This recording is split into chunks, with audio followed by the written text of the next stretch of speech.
خواجہ آصف صاحب آج کل پی ٹی آئی کے خلاف بڑے بڑے بیانات دیتے ہیں۔ وہ کہتے ہیں کہ پی ٹی آئی والے ایک عمران خان کے پیچھے پڑے ہوئے ہیں، عمران خان کے بغیر بات ہی نہیں کرتے۔ تو آج اسد کیسر صاحب نے ان کو بڑا زبردست جواب دیا ہے اور انہوں نے کہا کہ خواجہ صاحب، آپ کی پارٹی میں تو لائن لگی ہوئی ہے، پہلے نواز شریف، پھر شہباز شریف، پھر حمزہ شہباز شریف، پھر مریم نواز شریف، اور ان کے بعد انشاءاللہ جنید صفدر شریف ہوں گے۔ تو آپ صرف ڈیسک بجاتے رہیں گے۔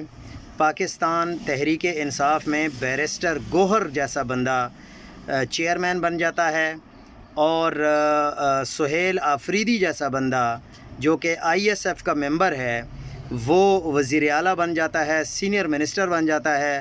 اور انہوں نے 2-3 نام اور بھی گنوائے کہ ہمارے ہاں تو یہ ہے کہ جو جتنی محنت کرے گا وہ اتنی ہی اچھی طرح سیٹ حاصل کر لے گا۔